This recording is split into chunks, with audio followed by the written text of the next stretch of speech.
Friends, without wasting much time, I take this opportunity to welcome each one of you today to the second day, day 2 of the Delhi Literature Festival Monsoon edition. I'm very excited. And why I'm excited is because I'm really privileged to have some amazing authors, some amazing creative minds amongst us today, starting with Sri Sudha Pai and Sri Sajan Kumarji, uh, who have written book on Maya, Modi and Azad, Dalit politics in the time of Hindutva. We have Mr. Vikas Pathak, who is the Deputy Associate Editor from Indian Express, to moderate. And before I request my friend, my colleague Shashank to formally introduce the panel, I'll just run you through the day's programs, following which is the session on Love in the Time of Hate by Dr. Rakshanda Jalil in conversation with Poonam Saxena, former weekend editor, Hindustan Times. Then we have a live musical performance which will be presented by Dr. Amna Mirza. And then we have a session at 5 p.m., a session on Power Within, the Leadership Legacy of Narendra Modi by Dr. R. Balasubramaniam. Followed with 6 to 7 p.m., we have a book on The Girl with 7 Lives by Vikas Swarup, author diplomat. And then we conclude the day and the festival with a session with Mrs. Sudha Murthy, who's also the Member of Parliament now, and she's also the chairperson of the Infosys Foundation. So that is how we are going to be, and I request each one of you to please stay for this amazing, diverse, minds which we have today at day 2 of the Delhi Literature Festival. Ashok ji is here. Thank you so much. All my friends, Subhash ji, and of course, I just mentioned about Gaurav and Palka and their daughter Myra. Amazing, young talents India is producing. So, without much delay, I'll request my friend and my colleague Shashank to please come here. And I must inform you that we have a table at the back of this hall where we are also requesting the authors to sign their books. And in the adjacent hall, we have a souvenir hall which is called Vayu, where we'll also be selling the books. So if anyone is interested in buying the books, they can just step out after or before the session. I mean, now the session is about to start. After the session, buy those books, come back here and get it signed by the authors themselves. Can I request Shashank to please come, and over to you.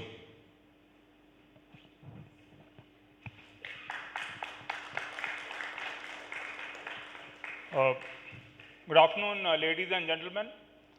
At the outset, as was mentioned by Ajay, we starting the day 2 with a bang. Given my background, I use the term bang because I was in the army. And I'm grateful to Delhi LitFest and to Ajay personally for giving me this opportunity to get connected with this illustrious panel and the discussion which we all are looking forward to. The book Maya, Modi, Azad, Dalit Politics in the Time of Hindutva by Sudha Pai and Sajan Kumar was released in May last year. I just endeavored to give a very brief introduction to the book before we get on to the brass tacks as such. This book centers on Dalit politics in India, especially Uttar Pradesh, and is a must read for understanding why Dalits are attracted away from their core political party, the BSP, to the right-wing BJP. This is the main core of the book. Although the nuances seem to have altered as suggested by the latest poll outcomes from Uttar Pradesh, I shall be touching upon this later very briefly. The emergence of Dalit political consciousness, the strengthening of Dalit movement, and finally its consolidation in terms of political gain have been discussed widely in academic writings. Still, many questions remain unanswered on issues concerning socio-economic and cultural nuances. The dominance of Hindutva politics, its appropriation of marginal groups and their symbols, the shift of Dalit votes to BJP, the BJP's welfare politics and so on, strongly indicate the end of the era of identity politics and a faint hope of revival of Dalit politics away from being a monolith. Maya, Modi, Azad helps us understand the present and future of Dalit politics through rigorous documentation of the scattered voices of Dalit assertions and their hidden potential to reclaim The Lost Domain of Dalit Politics in Indian Democracy. The book maps the shift in Dalit politics with a focus on Uttar Pradesh because, after all, this was the state where Mayawati dreamt of forming an umbrella party with a Dalit core.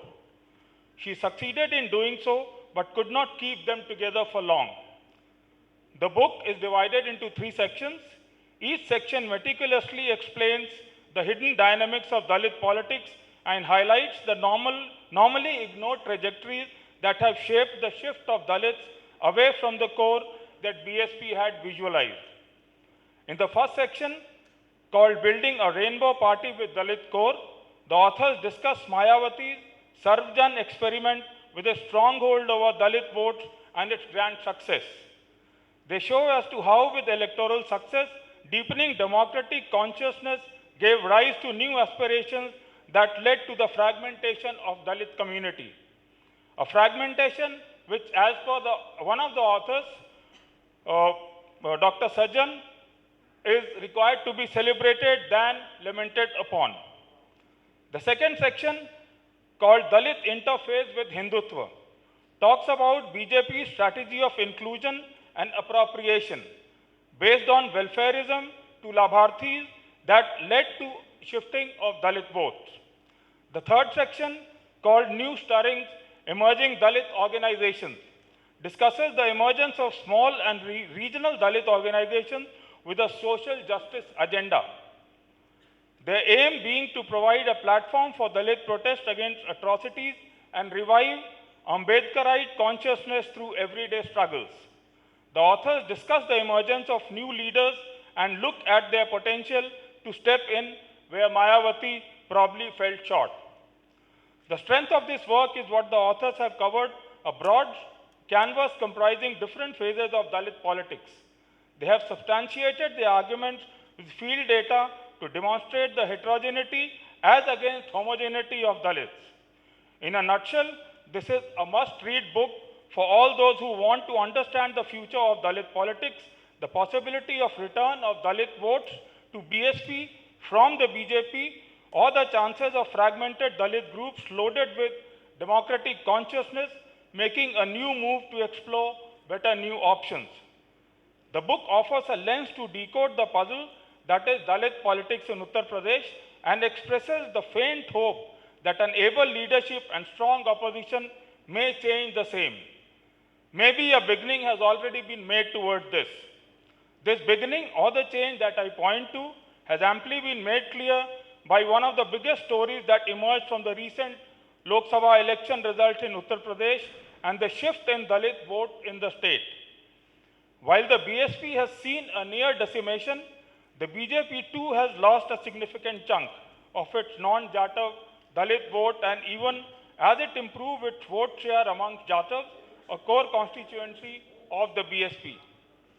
While the BSP has not even managed to open its account in this election, BJP's tally has fallen from 62 in 2019 to just 33 in this election. Meanwhile, the Samajwadi Party, traditionally perceived to have an antagonistic relations with Dalits, managed to turn a corner when it comes to the non-Jatav Dalit vote. Would the authors today like to tweak their hypothesis that they test in Maya, Modi, AZAD? That's a question which probably they would be delving into while discussing the book. We shall look forward to these issues and much more in the discussion ahead. A short introduction of the authors and the moderator. Professor Pai is a well-known political scientist, author, and columnist. She retired as Professor of Political Science at the Center for Political Studies and as Pro-Vice Chancellor of Jawaharlal Nehru University in January 2016. She has over 35 years of teaching and research experience.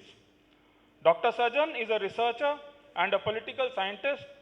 He also holds a doctorate from JNU and currently is a fellow at Nehru Memorial Museum and Library. And finally, last but not the least, the moderator, Mr. Vikas Pathak, is Deputy Associate Editor with the Indian Express and writes on national politics. He has over 17 years of journalistic experience and has covered national and regional politics in India quite extensively. So without any more ado, I will not get in between you all and the panelists. And may I request the authors and the moderator to please come up for a brief photo session and thereafter the discussion. Thank you so much.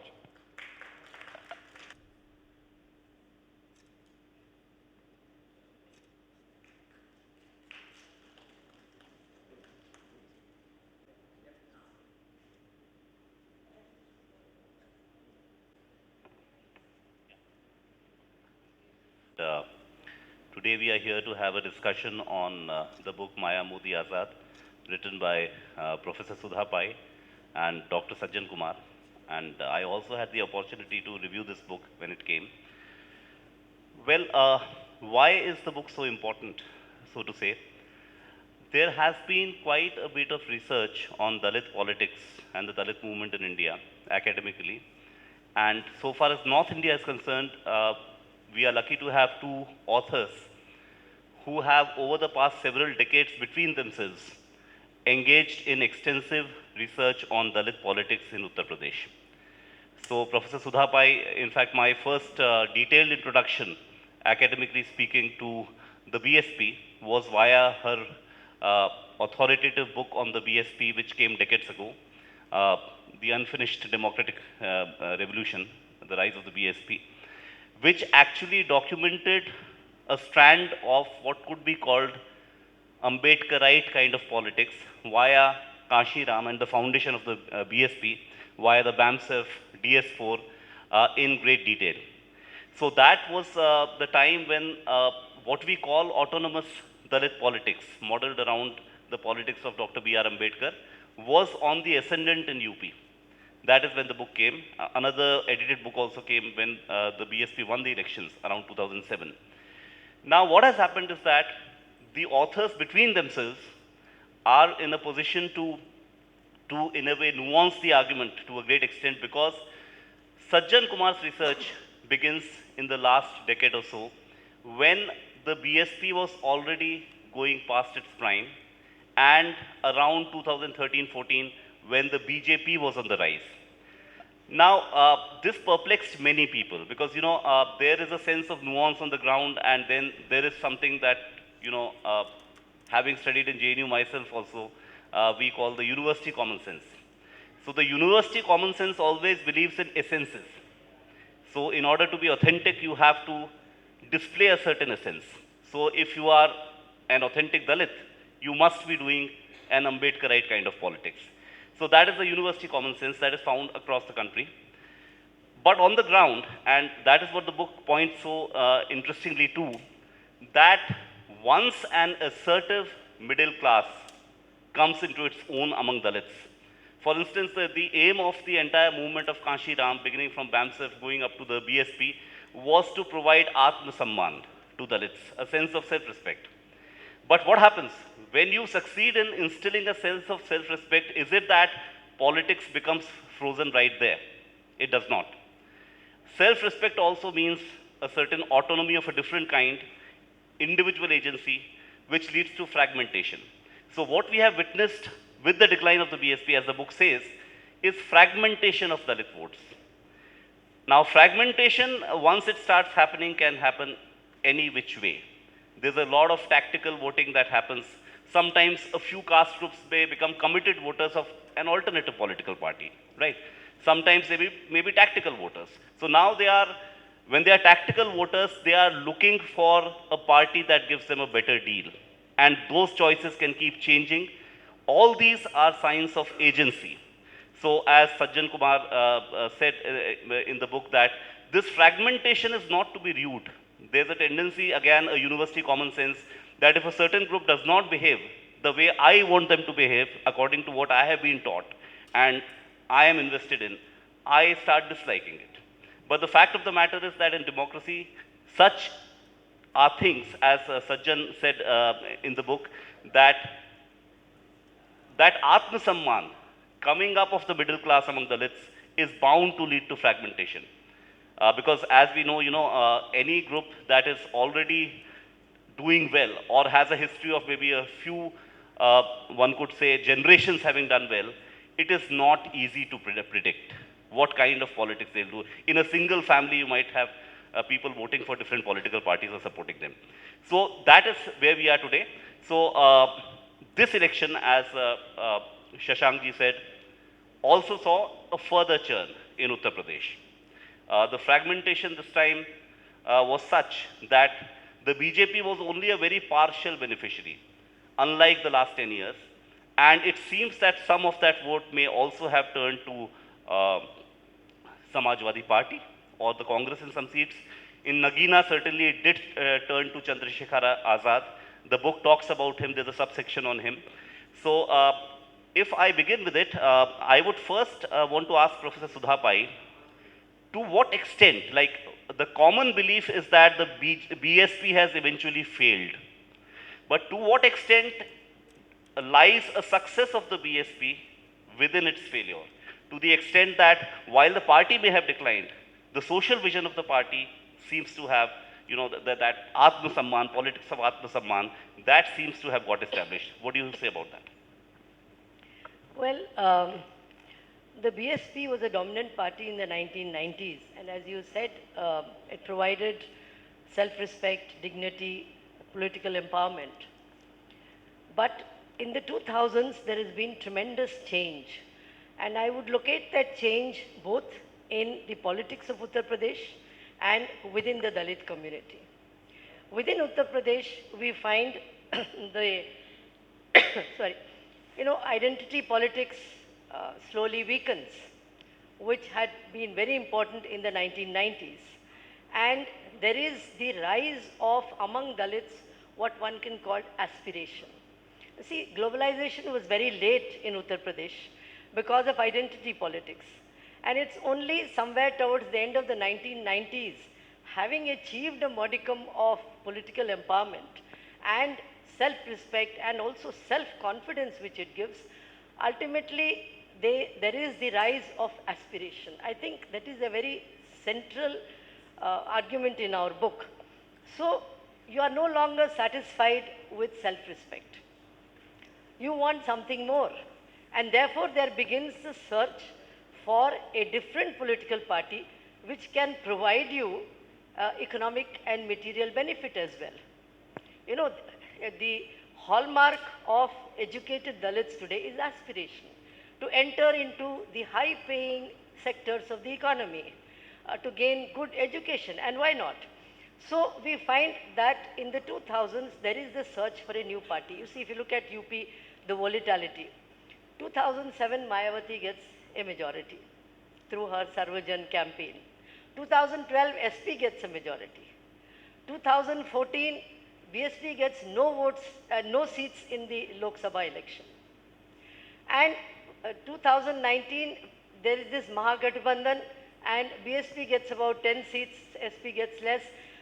And ultimately now in 2024, it is the India Alliance which has, got a large number of the Dalit votes. Although India Alliance also got votes across the board, I think we must remember that the BJP lost votes from all the groups, from, maybe less among the upper caste.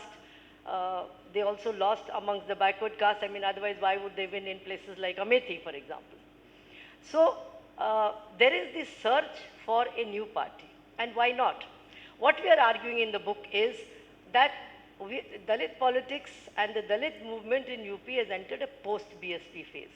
That doesn't necessarily mean that the BSP is going to disappear. It is definitely in decline.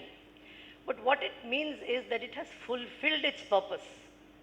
And now Dalits, they have tremendous respect for Behenji. That's not a problem. Some section, particularly the Jatovs, still are extremely attached to her.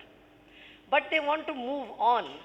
And as I say in the book somewhere, as we both say in the book somewhere, you know, when upper castes vote first for the Congress, then for the BJP, then for the SP maybe and the BSP, then no eyebrows are raised.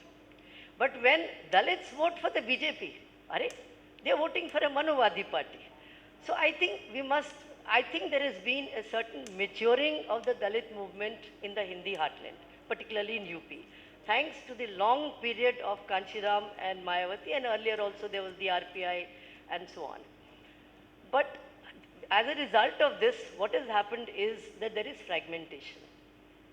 Until the 2024 election, when Sajjan did field work, what did they tell him? बहन जी के लिए बहुत इज्जत है, जब atrocity होती है तो चंद्रशेखर को फ़ोन करते हैं, बट जब वोट डालना है ना तो हम सोचते हैं और बीजेपी को डालते हैं.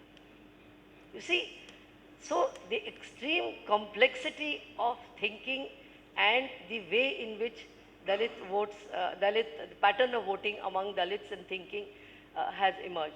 So I would say in 2024, yes, it's the smaller Dalits that have moved towards the India alliance. Normally, Dalits don't like to vote for the SP. But this time, the SP gave large number of seats to lower backwards and not to the Yadavs. I think there were only 5 tickets given to Yadavs. And there was the presence of the Congress also in the India alliance. And at one time, Dalits used to vote for the Congress. And they were angry with the BJP. So ultimately, there is a search, further search for another party. And therefore, they moved towards the India alliance. And I would say that in this election, that is what we have seen. It doesn't mean that they will stay there. They could come back to the BJP. I mean, it will depend on how things move. But I think the signs of it were there in the 2022 election, when, you know, BJP seats fell by almost 50 plus in number. So there has been a certain rising anger in terms of employment, in terms of inflation. I think after 2019, once COVID came in also, there was a lot of problems where UP was concerned. So I would say 2024 is a further, you know, choice that Dalits are making. And we don't know which way they would go later. But coming back to BSP would be difficult because they don't see BSP as a party that is going to win or which is going to provide them the kind of political representation that they had earlier. So I would think that we must see it in the larger thing of a search for a different party which will provide them what they think they need at this point of time. So, well, stepping back about a debate, about a decade. So, well, Sajjan actually over the last 7-8 years made a very significant and interesting argument. So, when there was a time when the BSP was on the rise in UP, it was believed to be the natural party of Dalits. At the same time, that was also a time when the BJP would be called in casual conversations as a Baniya Brahman party. So the predecessor of the BJP, the Jan Sangh, had a small base among urban upper castes. Of course, the party of the upper caste, quote unquote, used to be the Congress at that point of time. Later, there was a shift to the BJP. So when the upper caste, so-called upper caste, shifted to the BJP, it was called a Baniya Brahman party, but it also started, you know, making some inroads into OBCs like the Lodh community of Uma Bharti, Vinay Katiyar. But it was a partial outreach. So that was a kind of an outreach from a very upper caste social location. That was actually K.N. Govindacharya, who was very instrumental in that. He was in BJP that time. But around 2014, and Sajjan noticed it in his field trips, and he coined a word for it called subaltern Hindutva, which basically means, one, there was an intent to reach out to Dalits and OBCs, even Adivasis, within the BJP, and second, the whole character of the BJP also began to change. A party that once, up to 13 to 14 years ago, Bihari Vajpayee 20 years ago was the leader of the BJP. He was a Brahmin from Agra district originally, brought up in Gwalior. There was a time when I used to cover the BJP, I still do, but there was a time when the leadership of the BJP would be leader of opposition Lok Sabha Sushma Swaraj, a Brahmin from Haryana, leader of opposition in the Rajya Sabha Arun Jaitley, a Punjabi Brahmin, party president Nitin Gadkari, a Marathi Brahmin. So that was the rise of Narendra Modi came a major change, and the change had been coming in the states earlier. When Nitin Gadkari was president here, the BJP after 2009 barely survived as a national party on the basis of Gujarat, Madhya Pradesh, Chhattisgarh, Rajasthan, to an extent Bihar. And when you look at the leadership here, in Gujarat it was an OBC in Narendra Modi as the leader of the BJP. In Madhya Pradesh, another OBC, Shivraj Singh Chauhan. In Bihar, Sushil Modi, another OBC. So in the states, the subalternization of the BJP was happening. The caste character of the leadership of the BJP was changing, which many people initially did not sense it because we take a lot of time to sense it. By the time we sense it, things start changing again. So, well, now the change, Sir Sajjan, I would like to, one, ask you about subaltern Hindutva. Secondly, I would also want to ask you, there were some people within the BJP who told me in the run-up to the elections that this election is going to be tougher, off the record. So I was actually expecting a bit of a decline, not to this extent. And they also said that, look, behind the subaltern outreach lie two things. One, greater representation. Because BJP was fielding more and more OBCs, non-Yadav OBCs in UP and Bihar among its candidates, while the SP and RJD were still looking at Yadavs primarily and Muslims, which they have changed. Now they have also imitated what the BJP has done. So that was one.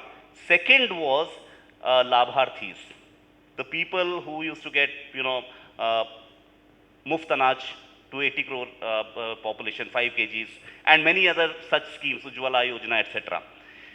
Someone in the BJP told me that now the BJP has hit the limits of the Labharthi politics. The reason is it is not sustainable beyond this.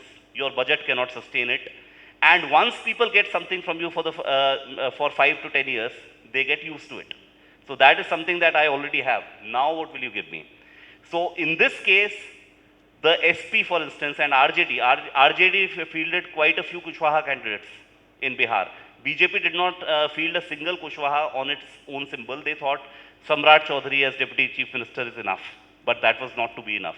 In UP also the same thing happened. So Sajjan, now what do you see as the future of subaltern Hindutva politics? Because right now it seems to be in a churn.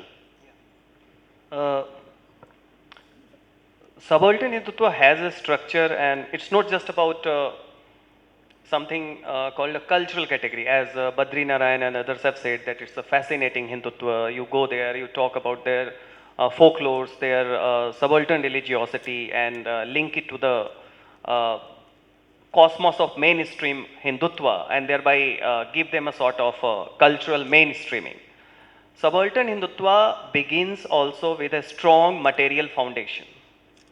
The foundation is that in post-Mandal era, by mid-1990s, there was a sense of grand disillusionment among the weaker OBCs, individually weaker OBCs in terms of numbers and also social location, and the weaker Dalits, with regard to the social justice parties who have replaced the hegemony of Congress and acquired the center stage. The disillusionment was that the social justice and secularism, the twin plank, is primarily a cover-up to cater to the material and social interest, and also the representative interest of one single OBC caste in that state, respective state, along with Muslims. While rest of the subalterns, be it OBCs and Dalits, are just treated as the vote banks. And therefore, you see the churning starts happening by late 1990s. Many people do not take cognizance of the account that the framing of Mandal and Kamandal gets blurred when you see who were the face and the anchor of aggressive Hindutva in the heydays of Mandal, that is early 1990s. Kalyan Singh, as the CM of UP, was a OBC. Uma Bharti, a firebrand Hindutva leader, brought the women agency also, OBC. Vinay Katiyar, the then All India President of Bajrang Dal, was OBC. The one who is laying down the foundation stone in 1989 was a Dalit from Bihar. And then you also see the sort of the popular participation in that movement had a subaltern base. Something you also see in nowadays the popular Hindutva, that is the Kanwad Yatra, etc. So subaltern agency is at the forefront. So that also complicates The second understanding, first, that was Mandal and Ram Temple movement so different in terms of the social base? The answer is perhaps not. There was a shared dominance of subalterns in both the discourses.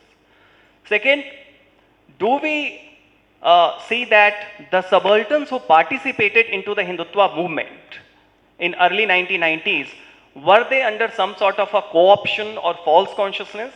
Something like Kancha Ilaiah and others argue in their book, Buffalo Nationalism, that now more and more OBC coming to the BJP and Hindutva fold is primarily because there is some sort of, brainwash and they are not realizing their true interest. That's also not true, because around the same time on the question, while on the cultural question, they were going with the discourse of Hindutva, on the question of material and discourse of affirmative action, reservation, the subaltern agency was very clear. So there was no confusion. So the co-option argument also gets a bit diluted. Therefore, this understanding that Hindutva discourse since 1990s was an attempt to sabotage the deepening of democracy, which would have further helped the OBCs, Dalits, doesn't seem to be the case when you see the social base of Hindutva also. So a sort of subalternization has already,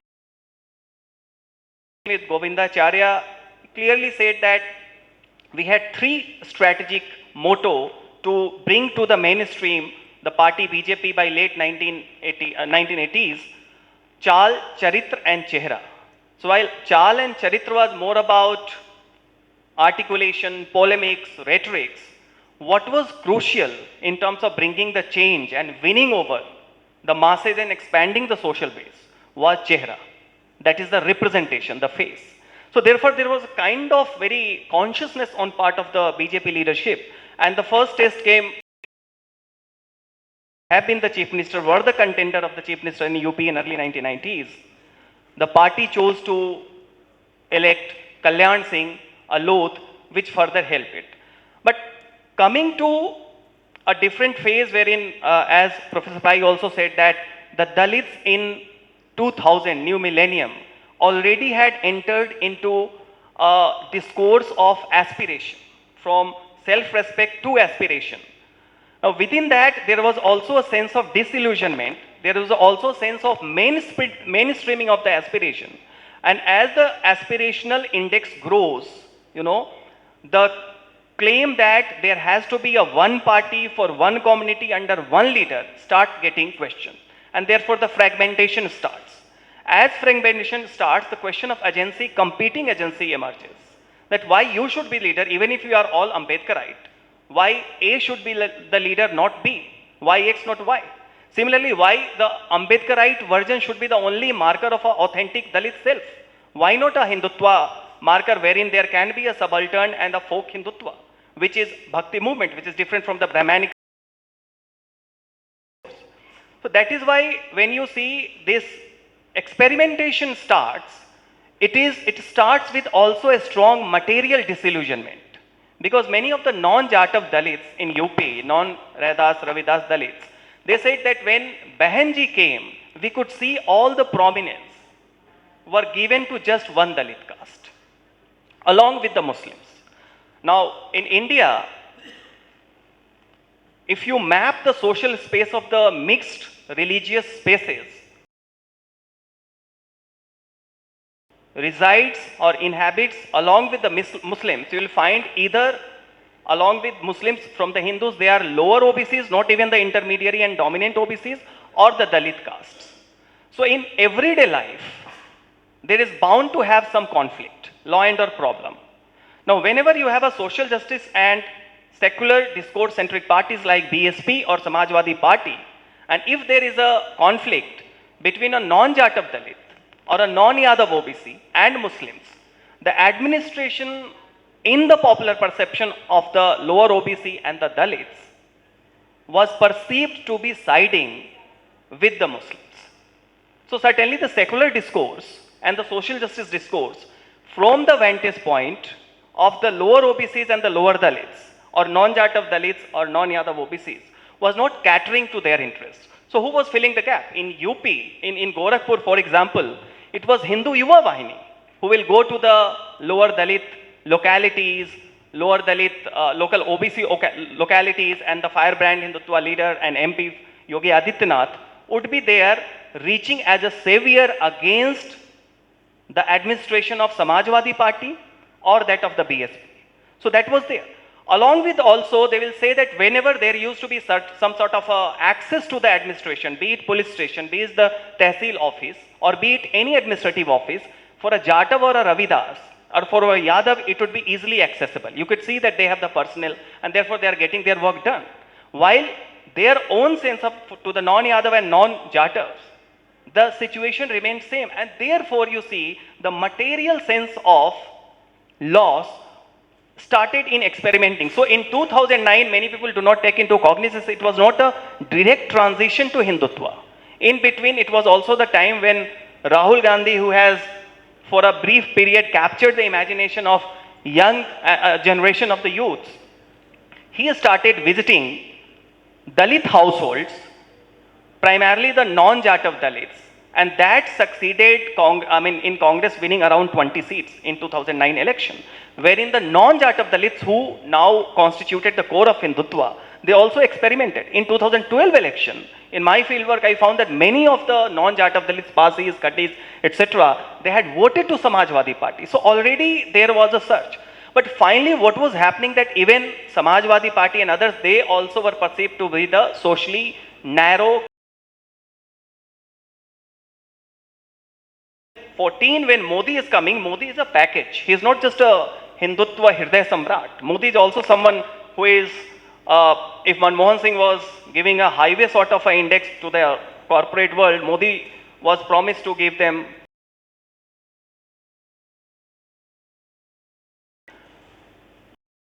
He is also someone who was catering to the aspiration, not just of the youth, but also of the bottom of the pyramid, a new generation who was. BSP catered or made it very conducive for the Dalits to have a sense of aspiration. Modi made it more generic and more universal. So in 2014 election, I remember talking to many common Jatav and Ravidas Dalit that why are you not voting for BSP when they said they are thinking of voting to BJP. They said, ये बहन जी का चुनाव नहीं है. When Bahanji's election will come, we will vote. We want to vote to Modi because we have heard through our friends or whoever is working in Gujarat that there the system is very good. And therefore we want to see. So Modi was also catering to the material aspiration along with a cultural mainstream.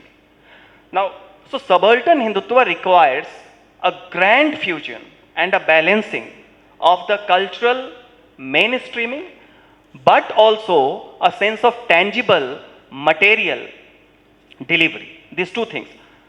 Where BJP scored vis-a-vis other party, it was in terms of giving thick and substantial representation, not just in UP, but across India. South India may be exception. Even in a state like Maharashtra, wherein BJP got decimated this time, worse than UP, it retained whatever vote was because of the Madhav alliance, that is the OBC base.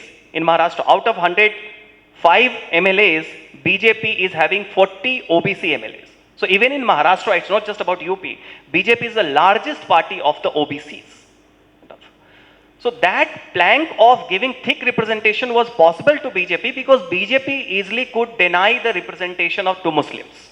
So therefore, it is always left with a very significant space and number of seats in every election, wherein it could field more OBCs without reducing the number of the traditional core base, that is the upper caste. And therefore, a sort of a universal Hindutva social base was possible. On the other hand, the social justice centric parties like Samajwadi Party or RJD in Bihar, they were still, while in the name they were representing the subaltern parties, but a substantial representation was going to Yadavs along with the Muslims. So therefore, you find in UP and Bihar, a Yadav or a Muslim candidate fielded by Samajwadi Party or RJD, and BJP's non-Yadav or upper caste candidate is fielding. What has happened now? So therefore you see the hegemony. representation, material delivery, along with a sense of cultural mainstreaming. What has happened now that in the last 5-7 years, while BJP has many popular welfare schemes, but the material aspiration has further gone up. And therefore, the OBCs and the Dalits within BJP fold are not satisfied with just winning, having more MLAs from their category or more MPs. They also want substantial material benefit or material substantial power. So deputy CM won't matter. You need a CM post, which is not happening. Second, on the material plank also, there has been inflation, there has been unemployment, and therefore the sort of a overconfidence that just by fielding more OBCs and more Dalits, you will outsmart the opposition and you will get the vote. That is also now an old template, so people are getting fed up.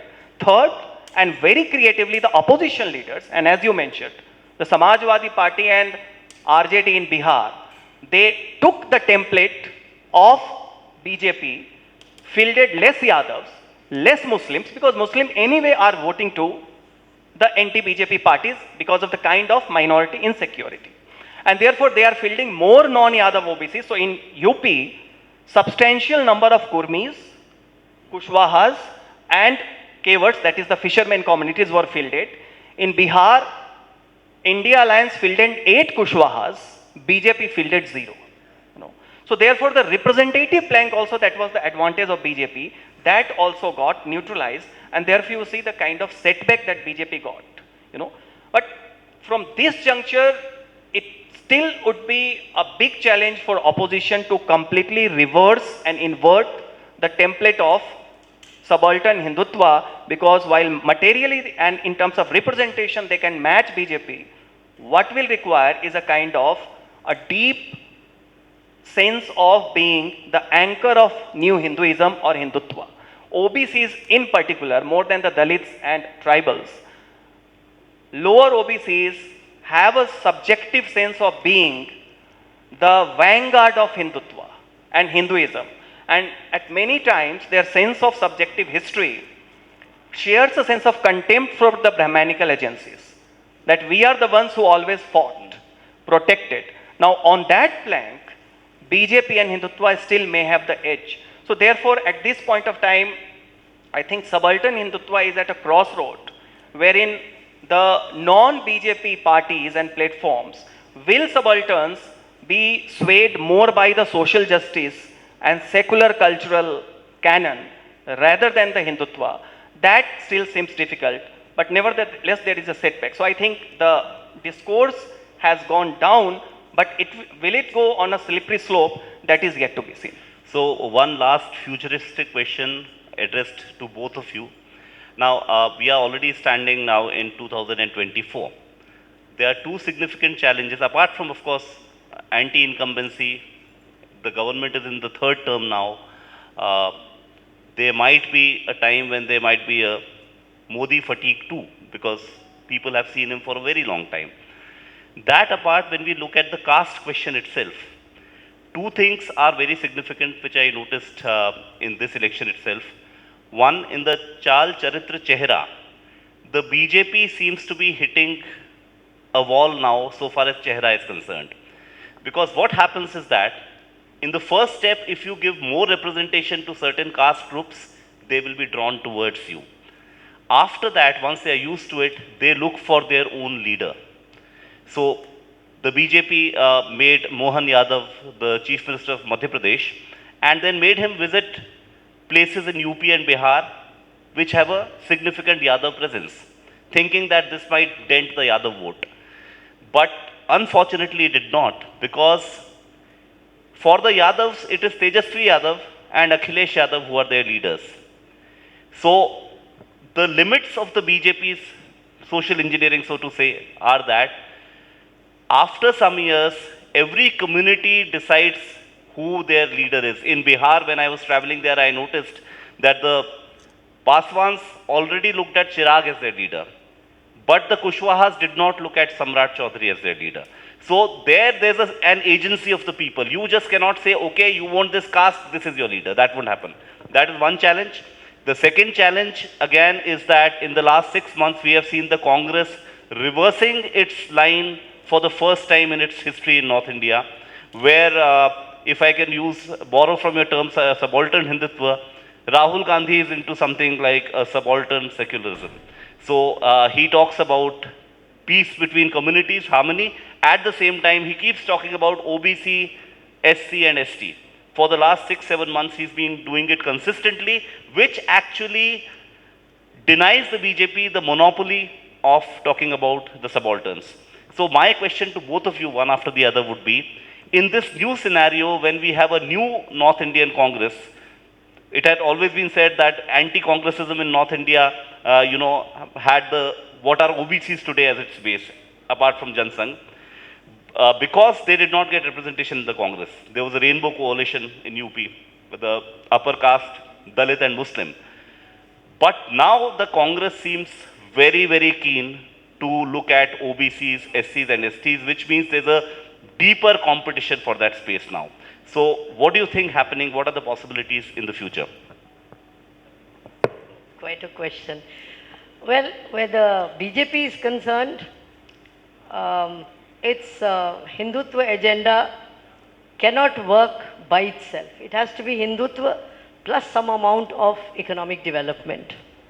I think that has become very clear because in this election in 2024, unemployment was a very important issue, so was inflation and so on.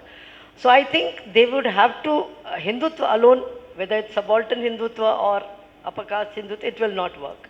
Because even the upper caste deserted them in some cases.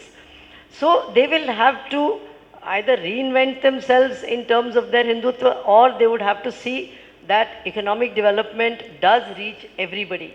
And so far they are in denial that they lost because of unemployment or because of the economy, and they seem to be in denial. So they have this problem before them, that in order to attract the subalterns, they would have to have much faster economic development. And that is a very big challenge because so far they have not really paid attention to these aspects, and they have put forward budget after budget doing whatever they want. So BJP does have its work cut out for it, and there is disillusionment with the BJP amongst the smaller Dalits particularly. The Jatavs anyway I don't think are that attracted by the BJP. Where the Congress is concerned, well, it's early days. The Congress is attempting to make itself into a new kind of party where it attempts to attract the subalterns, the Dalits and the Muslims, as well as scheduled caste if it comes to Jharkhand, and the backward caste as well. I'm not sure it will really succeed because one election is, there's only one election that has taken place, and the Congress on the ground doesn't have an organization, doesn't have a strong organization, and therefore it has to mobilize by making speeches in Parliament and by putting forward this kind of an agenda that, we are going to be looking after the secular, the scheduled caste, scheduled tribe, Muslims and so on, will not work. They will need a much stronger organization on the ground, which is yet to be made. So Congress, I think, has a challenge before it.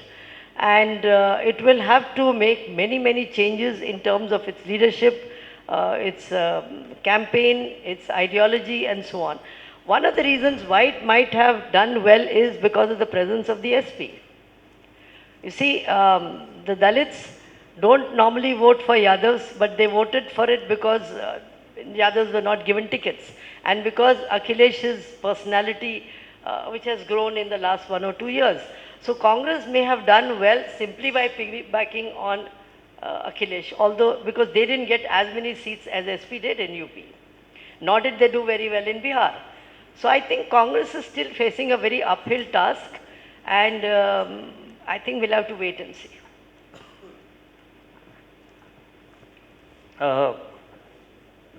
Primarily, the problem with Congress is what you called as the problem of university common sense.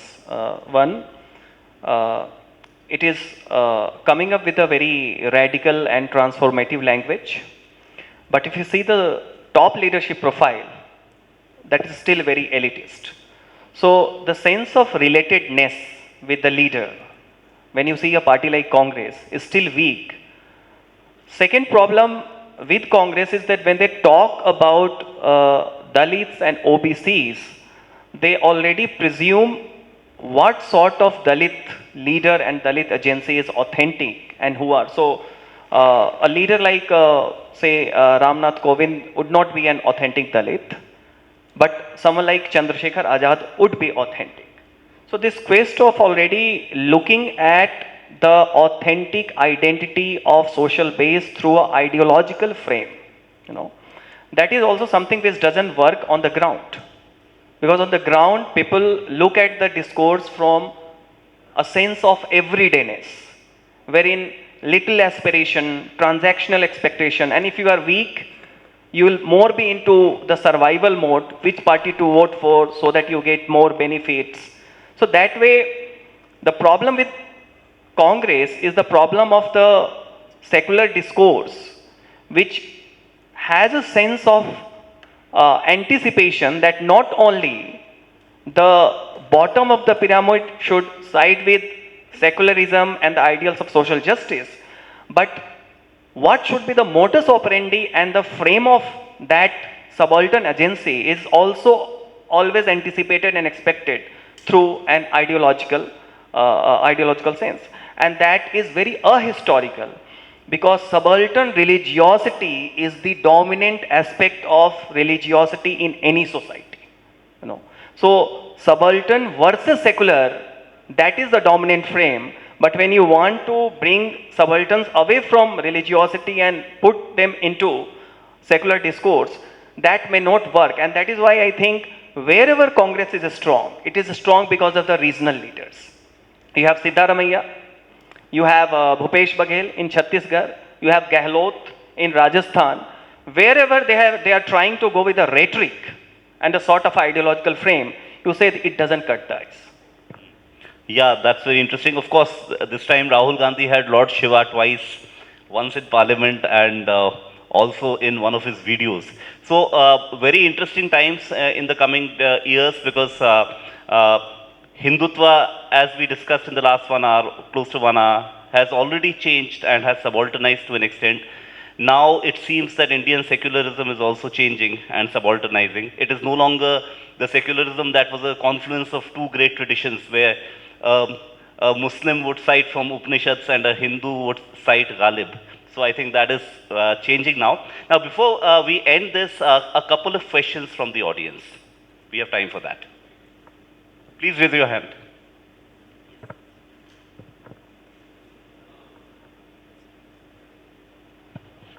I'll come to the question of the book later, but 2 minutes, if I can take, is that I have to thank you all three for enlightening me about the word Dalit.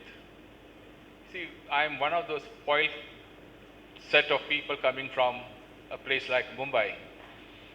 There's nothing like that ever spoken or thought about. It's only here when we moved in, Dalit was very pronounced. And second, I didn't know Dalit was such an influencer politically. And the question comes to you also that why don't you sit down and write a book yourself? You have got so much of information which made so much clear in my head about whatever it is, that I loved every word you said. Now coming to the book, Maya is given, Modi is given. What is Azad doing there?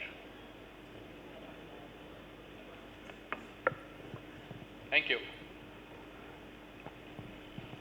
Well, yes, that didn't get discussed. Azad comes in because of the kind of fragmentation that is taking place. If you look at the Dalit movement, devout parties in UP, it has got fragmented in the 2000s. There is those who are pro-BSP, who call themselves Ambedkarite. Secondly, there are the pro-BJP who call themselves Hindutvadi Dalits. And then both these categories are extremely complex, especially the first one. In UP, what has happened is the fragmentation is along class, caste, sub-regional and ideological lines. That is, with the unraveling of the BSP, small organizations have come up all over UP. Chandrasekhar Azad's this party, Azad Samaj Party, is only one example which we have taken because it is the best known and it is the largest. There are smaller groups in Gorakhpur, in Bundelkhand, which we have written about. And the problem is that why don't they all come together? Join hands with Mayawati, they would become strong. The problem is the differences between them. As Sajjan mentioned, who is the authentic Ambedkarite?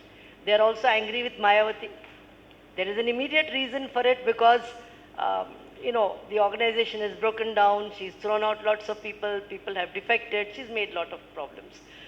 So, Azad represents the new stirrings or the new organizations which have come up. For example, there is Nirala in Gorakhpur, what is his name?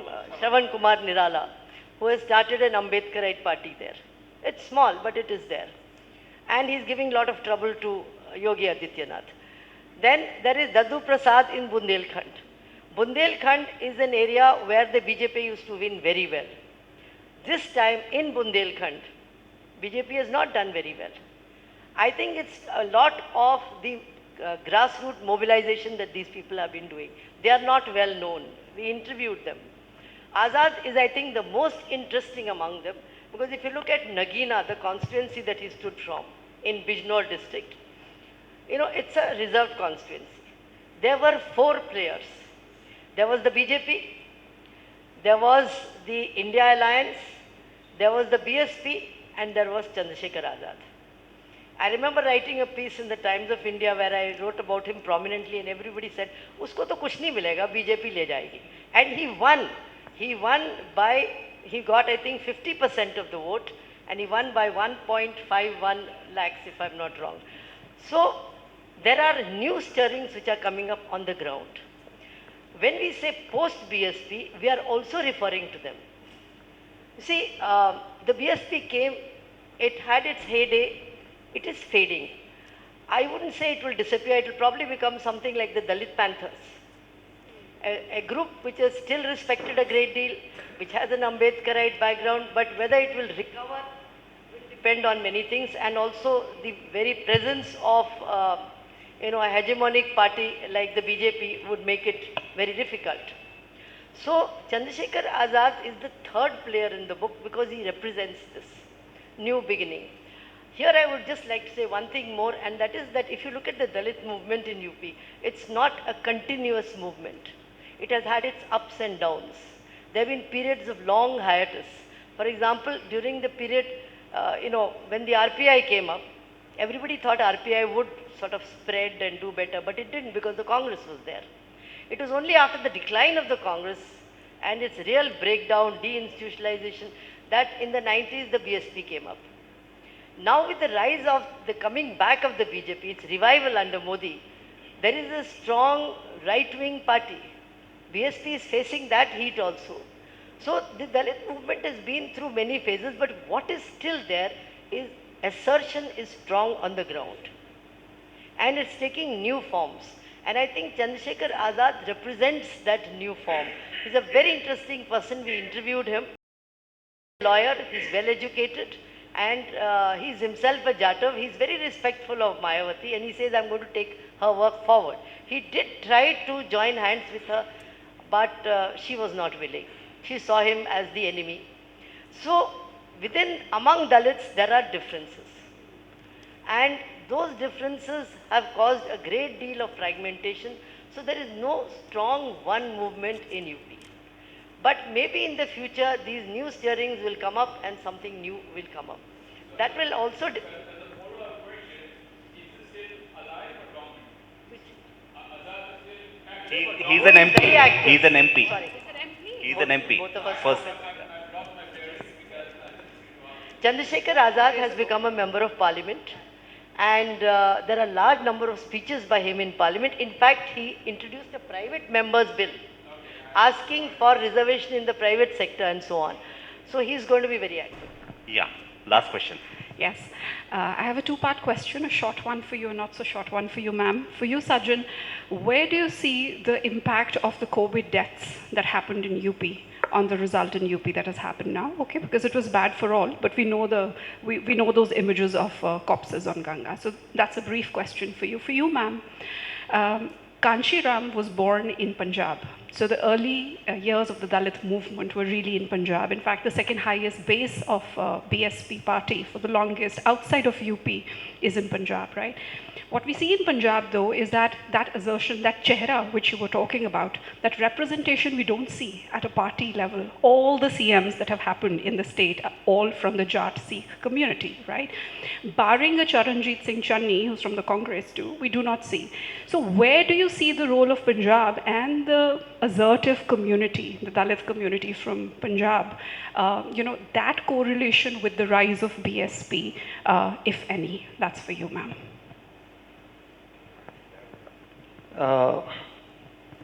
See, COVID in UP exposed the institutional weakness, particularly in the realm of health and also in terms of the administrative responses that was there, because it's such a big state in the last 70 years. The basic primary health facilities were also very weak. So something at the level of a pandemic created a sense of chaos that was there. That is one part. But remember, in politics, and particularly when politics is about making a choice, it is never a one event centric, decision. It's always in final analysis.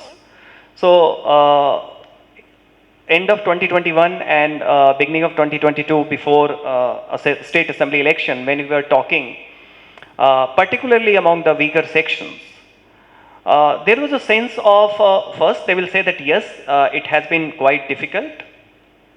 There has been weak response, but they were also taking into cognizance that one, this was something which was happening everywhere. So this was something which is not just us. Second, when I say that people on the ground always take a decision when we say, whenever we are analyzing that there is A, B, C, D, but when you want to draw some inference, you say in the final analysis.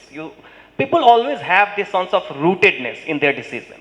And that is why they said, but government has given us some support for survival. For example, the monthly ration coming, which was being given by the state government as well as the central government, So that is why there was also a sense of recognition that yes, it was not what was desired. There were many hardships, difficulties, but nevertheless, there was some response. It was not the best. It was just a sort of a meager, but that was there. There was an attempt to reach out to us. And that is why they said that while we are not happy, but this is also not a reason, the background of the COVID, to desert the ruling party, because they took cognizance that at least there was some response. A parallel thing, why people come up with that, remember, whenever 2022 election was happening in Gujarat also, and a bridge in Morbi bridge collapsed, and many people started drawing that, does it expose the kind of structure of misgovernance and therefore it will have a setback? No. It may have been possible that many of the families who may have lost someone in that tragic incident would also have ended up voting to the BJP. So in politics, you see, people on the ground never go by a one-centric ideological. That is something when we analyze, we give them more, importance than that. Yeah. It's an interesting question. Kanchiram, yes, was born in Ropar. He grew up there, but he comes to UP and he finds that assertion is strong on the ground there. There's a reason for that. You see, the RPI comes up in the 1960s. It doesn't do very well. Before it can spread a lot, the Congress was a very, very big party, and the number who were involved and who had a sense of identity as lower caste were very few. But although the RPI disappears, there remains what my colleague Jagpal Singh has called Ambedkarization. A subterranean kind of Ambedkarization which he has traced over a number of years. From the mid-1960s, early 70s, when the RPI disappears, Ambedkarite ideology remains. That is, if you go into the village, village schoolmasters who were Dalits used to hold on Ambedkar's birthday, some kind of a procession, drama and all that. Libraries in his name were set up. Meerut, Muzaffarnagar, Saharanpur, which has large number of, and large parts of western UP and maybe smaller parts of eastern UP. But in UP, somehow western UP has been the harbinger of any kind of change that has taken place. So this process continues, and by the time Kanchiram comes up, and by the late 1980s, he senses that there is a post-independence, small, educated generation which is very angry. When I did field work in the 1990s to write that earlier book he was mentioning, so I questioned somebody in the BAMSEF, and what I realized was they told me,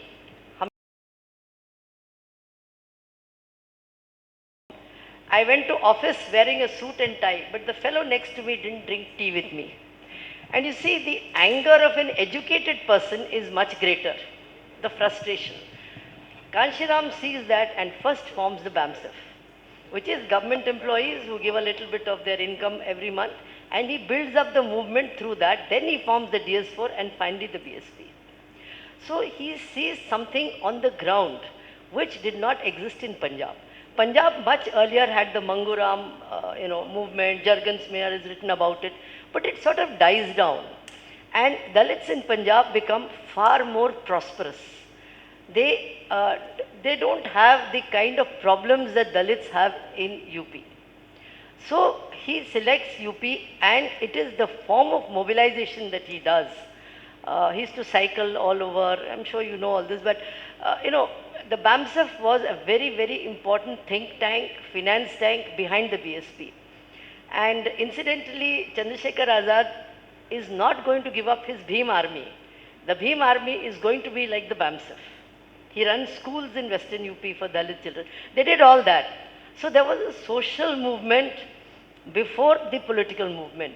So I think Kanchiram was very clear in his mind that UP was the place where also, although Dalits are large number in Punjab, the percentage is quite high, the Jats own land, and they have historically been the direct oppressors of the Dalits who have not been able to come up. And Dalits have then taken to other kinds of jobs, and they have prospered because Punjab has prospered as a whole. So there is a difference between the two. Mayawati and Kanchiram could have then gone from UP to other states, but somehow they didn't do it. Kanchiram, I think, fell sick. He had that idea. The BSP tried in Rajasthan, Madhya Pradesh and so on, but they could not succeed. So there was something within UP which made this possible. You see, Ambedkar comes to Agra in 1936, and there is the Jatavs who then begin what is called Sanskritization as a result of, who then turn back to Ambedkarization and so on. So UP has a certain historical past, and the Scheduled Caste Federation, which was formed in the 1940s by Ambedkar, and then the RPI in the 1950s. So I think it has certain characteristics which Punjab doesn't have. So I think that is what it is.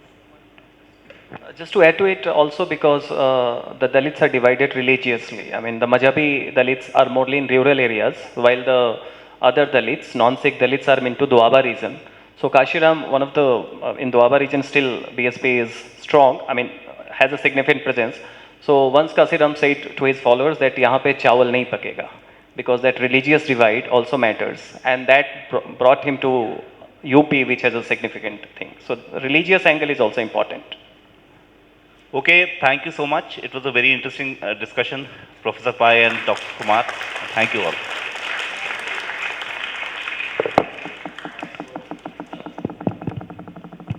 So I just wanted to express a deep gratitude and thank the authors, Ms. Sudha Pai and Mr. Sajan Kumar, and of course, Mr. Vikas Pathak, who's moderated this session on Maya, Modi and Azad Dalit politics in the times of Hindutva. I'm sure this is a very, very important topic. As of now, we have seen what has happened in 2024 elections. Motwani Sahab, Motwani साहब इधर ध्यान दें आप, हाँ. So please be watchful. You represent the party which we are talking about. So you see what the observations have been made. There seems to be a lot of social re-engineering happening across the country. So therefore, it's a very, very important topic and a very important subject. And thank you once again, ma'am. Thank you, thank you, thank you so much. Thank you.